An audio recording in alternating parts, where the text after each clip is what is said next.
محمد کے معنی آتے ہیں وہ ذات اور وہ شخصیت جو ہر اعتبار سے قابل تعریف ہو، اپنے اخلاق کے اعتبار سے، اپنے کردار کے اعتبار سے، اپنی سیرت کے اعتبار سے، اپنی بصیرت کے اعتبار سے، اپنی بصارت کے اعتبار سے، اپنے فہم کے اعتبار سے، اپنے معاملات کے اعتبار سے، تجارت کے اعتبار سے، سیاست کے اعتبار سے، حکومت کے اعتبار سے کوئی ایسا گوشہ نہیں جس پر آپ کھڑے نہ اترتے ہوں اور جس سلسلے میں آپ کی ذات مکمل نمونہ نہ ہو۔ تو عبد المطلب نے جو آپ کا نام رکھا وہ نام محمد تھا اور کہا کہ میرا بیٹا ایسا ہوگا کہ پوری دنیا اس کی تعریف کرے گی۔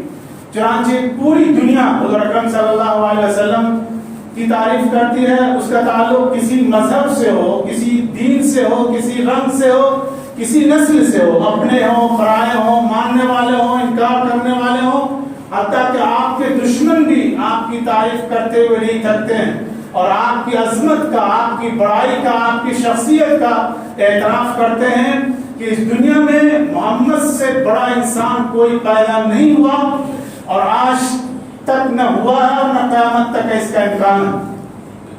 حضور اکرم صلی اللہ علیہ وسلم جب 6 سال کے تھے تو آپ کی والدہ کا انتقال ہو گیا۔ آپ کی پرورش بنو سعد کے قبیلے میں ہوئی جو قریش کا سب سے فصیح و بلیغ خاندان تھا اور جس کی زبان پر پورے عرب کو ناز تھا۔ تو آپ زبان کے اعتبار سے اتنے فصیح اور بلیغ تھے کہ اس کی کوئی مثال نہیں تھی۔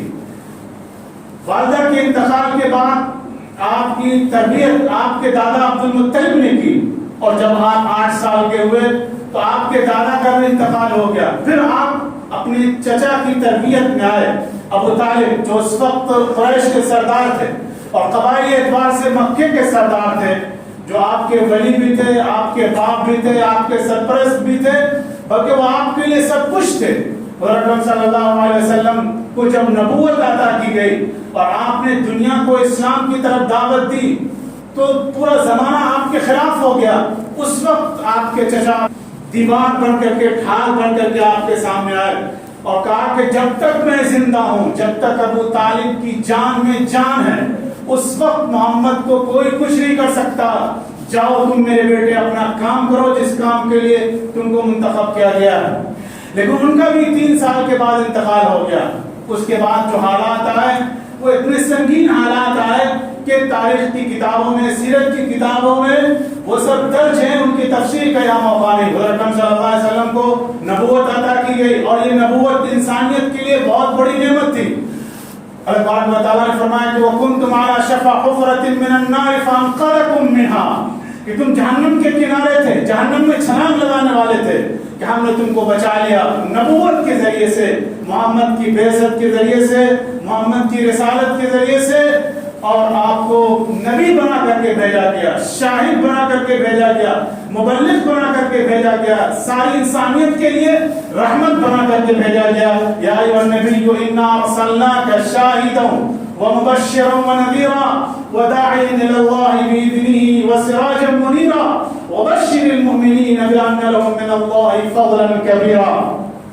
اے نبی، اپنے آپ کو گواہی دینے والا بنا کر کے بھیجا ہے، شاہد، حق کی گواہی دینے والا، حق کی دعوت دینے والا، ومبشر، اور خوشخبری دینے والا۔ جو لوگ اللہ پر ایمان لاتے ہیں، نیک عمل کرتے ہیں، ان کے لیے اللہ نے اچھے اچھے وعدے کر رکھے ہیں، جنت کا وعدہ ہے، ایسی ایسی نعمتیں ہیں کہ ان کا تصور نہیں کیا جا سکتا۔ ان باتوں کی خوشخبری حضور اکرم صلی اللہ علیہ وسلم ایمان والوں کو دیتے تھے۔ وَنَذِيرًا، اور جو لوگ اللہ پر ایمان لانے سے انکار کرتے تھے، جو آپ کی نبوت کو تسلیم نہیں کرتے تھے، جو آپ کو رسول نہیں مانتے تھے، ان کے لیے آپ ڈرانے والے تھے۔ آپ جو منکر تھے آپ کی رسالت کے، جو منکر تھے اللہ کے، ان کو آپ ڈراتے تھے، آگاہ کرتے تھے۔ جو توحید کو نہیں مانتے تھے ان کو آپ اللہ کے عذاب سے ڈراتے تھے، ان کو آپ جہنم کی آگ سے ڈراتے تھے۔